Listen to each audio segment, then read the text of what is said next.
Hello everyone, आपका स्वागत है हमारे इस चैनल पर। कल हमने एकाधिकार बाजार और एकाधिकार बाजार की विशेषताओं का अध्ययन किया था। आज हम फिर से एकाधिकारात्मक प्रतियोगिता बाजार यानी एकाधिकारी प्रतियोगिता बाजार, दोनों का एक ही मतलब है, इसका मीनिंग और इसकी विशेषताएं करेंगे। इसके बाद हम कल ओलिगोपोली मतलब अल्पाधिकार और अल्पाधिकार बाजार की विशेषताएं करेंगे। फर्स्टली हम मीनिंग से शुरुआत करेंगे कि एकाधिकारात्मक प्रतियोगिता बाजार क्या होता है। यह बाजार का वह रूप है जिसमें किसी वस्तु के बहुत सारे क्रेता तथा विक्रेता होते हैं, परंतु प्रत्येक विक्रेता की वस्तु एक दूसरे से भिन्न होती है। उनकी वस्तुओं में भेद पाया जाता है। वस्तु विभेद को सामान्यतः ट्रेडमार्क या ब्रांड नाम द्वारा प्रोत्साहित किया जाता है। मतलब क्या होते है, इस बाजार में क्रेता और विक्रेताओं की संख्या क्या होती है, बहुत अधिक होती है। खरीदने वाले भी ज्यादा होते हैं और बेचने वाले भी ज्यादा होते हैं, लेकिन वस्तुओं में क्या पाया जाता है, विभेद पाया जाता है। विभेद किस चीज में, मतलब अलग अलग कैसे करते हैं वो अपनी वस्तुओं को, ट्रेडमार्क से, ब्रांड नेम से और रंग से। मतलब बहुत सारी चीजें हैं जिससे वे अपनी वस्तुओं को दूसरी वस्तुओं से अलग दिखाने की क्या करते हैं, कोशिश करते हैं। फॉर एग्जाम्पल, जैसे मार्केट में टूथपेस्ट अवेलेबल है, टूथपेस्ट बहुत सारे अवेलेबल है, जैसे कोलगेट का, क्लोजअप का और पेप्सोडेंट का। सबका क्या है, अलग अलग कलर है, अलग अलग क्या है, ब्रांड नेम है और अलग अलग क्या है, इनका ट्रेडमार्क है। इसलिए क्या करते हैं, प्रत्येक उत्पादक क्या चाहता है कि वो अपनी वस्तु को दूसरी वस्तुओं से अलग रखे। ये वस्तु अपनी अलग रखती है, ये अलग रखती है और ये अलग रखती है। ये किसी किसी चीज में चेंज करते रहते हैं, जैसे कोई ब्रांड नेम में चेंज कर देता, कोई इसके टेस्ट में। जैसे क्लोजअप क्या होती है, फ्रेशनेस के लिए होती है।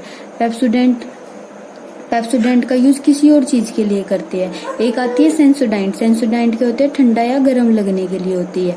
क्या होता है, सबका अलग अलग क्या करते हैं, उत्पादक उनमें चेंज करते हैं ताकि क्या करे, उपभोक्ता उनकी वस्तुओं को दूसरी वस्तुओं से अलग समझ के क्या करे, उनका उपभोग करे। वो होती है हमारी एकाधिकारात्मक प्रतियोगिता बाजार। उसके बाद है एकाधिकारात्मक प्रतियोगिता की विशेषताएं। पहली विशेषता क्या होगी, वस्तु विभेद। वस्तु विभेद मतलब क्या है, इनकी वस्तुएं क्या होती है, अलग अलग होती है। अलग अलग कैसी होती है, बताया ना मैंने कि कोलगेट अलग है, क्लोजअप अलग है, पेप्सोडेंट अलग है। वस्तु विभेद में वस्तु की सभी इकाइयां एक समान नहीं होती। सभी निर्माताओं की वस्तुएं एक दूसरे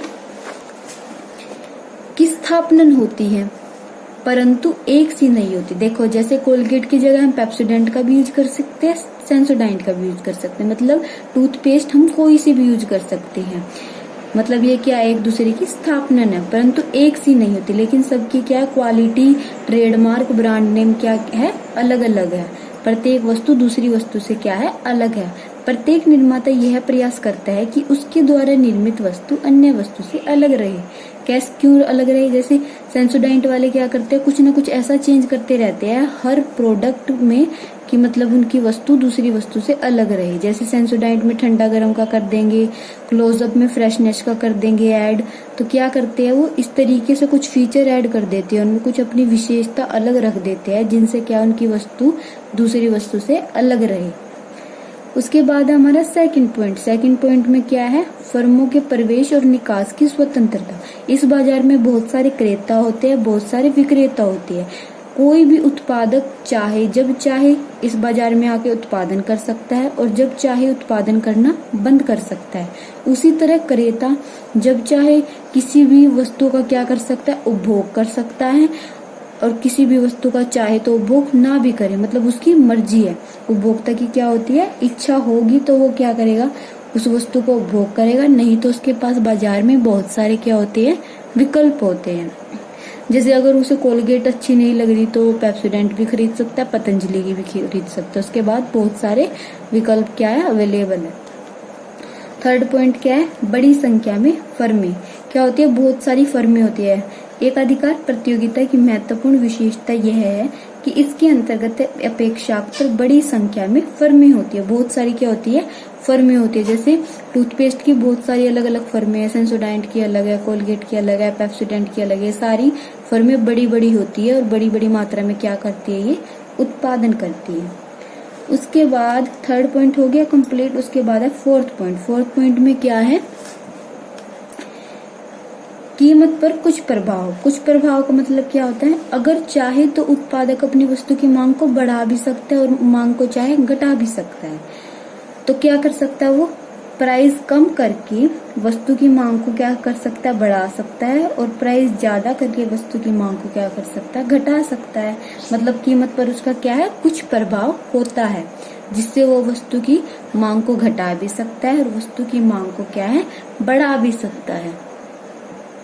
उसके बाद हमारा 5th पॉइंट क्या है, विज्ञापन पर खर्च। विज्ञापन पर क्यों खर्च करते हैं इस बाजार में, क्योंकि क्या होता है, उन्हें अपनी वस्तुएं दूसरी वस्तु से अलग दिखानी होती है, इसलिए वो क्या करते हैं, अच्छी एडवर्टाइजमेंट देने की क्या करते हैं, कोशिश करते हैं, ताकि क्या करे, अधिक से अधिक उपभोक्ता उनकी वस्तुओं को क्या करे, उपभोग करे। एकाधिकार प्रतियोगिता की महत्वपूर्ण विशेषता यह है कि फर्म अपने उत्पादों की बिक्री को बढ़ावा देने के लिए विज्ञापनों और अन्य लागतों पर क्या करती है, खर्च करती है, ताकि उनकी वस्तुएं दूसरी वस्तु से अलग रखे और उपभोक्ता उनकी वस्तुओं को ज्यादा खरीदे। इसलिए वो क्या करते हैं, विज्ञापन पर ज्यादा खर्चा करते हैं। उसके बाद हमारा 6th पॉइंट है ऋणात्मक ढाल वाला मांग वक्र। मैंने 4th पॉइंट में आपको बताया था ना कि उत्पादक जब चाहे अपनी मांग को बढ़ा सकता है, जब चाहे कम कर सकता है। मांग वक्र का ढलान क्या होता है, ऋणात्मक होता है। क्यों होता है, कीमत को कम करके उपभोक्ता क्या कर सकता है, मांग को बढ़ा सकता है, और कीमत को ज्यादा करके मांग को क्या कर सकता है, घटा सकता है। इसलिए क्या गया ऋणात्मक ढाल वाला मांग वक्र। इस बाजार में विक्रेता कीमत कम करके वस्तु की मांग को बढ़ा सकता है, और यदि वह कीमत अधिक करता है तो वस्तु की मांग कम हो जाती है, इसलिए उसका मांग वक्र क्या होता है, ऋणात्मक ढाल वाला होता है। उसके बाद 7वां पॉइंट क्या है, प्राथमिकताओं में अंतर। इस बाजार में उपभोक्ताओं की प्राथमिकताओं में अंतर होने के कारण विभिन्न उपभोक्ता अपनी रुचि एवं प्राथमिकताओं के अनुसार भिन्न भिन्न वस्तुओं का क्रय करते हैं। मतलब जो उन्हें अच्छी वस्तुएं लगती है, जिस वस्तु में उनका क्या है, रुचि है, जो उनको पसंद है, वो उसी वस्तु का उपभोग करेंगे, चाहे बाजार में उनके पास कितने भी विकल्प हो। अगर कोई पतंजलि की टूथपेस्ट लेता है तो वो हमेशा पतंजलि की ही लेगा, बेशक उसके पास कितने भी बाजार में विकल्प हो, लेकिन जो वस्तु उसको पसंद है वो सिर्फ उसी को उपभोग करेगा। ये हमारी एकाधिकार प्रतियोगिता बाजार की 7 विशेषताएं हो गई है। कल हमने एकाधिकार बाजार और एकाधिकार की विशेषताएं की थी। आज हमने एकाधिकारात्मक प्रतियोगिता बाजार और इसकी विशेषता की। कल हम अल्पाधिकार और अल्पाधिकार बाजार की विशेषताएं करेंगे। ये हमारे 4 बाजार कंप्लीट हो जाएंगे। अगर आपको फिर भी कोई टॉपिक या कोई पॉइंट समझ नहीं आ रहा तो आप मुझे बता सकते हैं, या आपको इकोनॉमिक्स के किसी भी टॉपिक में डाउट है तो आप मुझे कमेंट बॉक्स में कमेंट कर सकते हैं। मैं उसी टॉपिक पे आपकी वीडियो बना दूंगी। Thank you for watching my video. Video पसंद आए तो वीडियो को लाइक और चैनल को सब्सक्राइब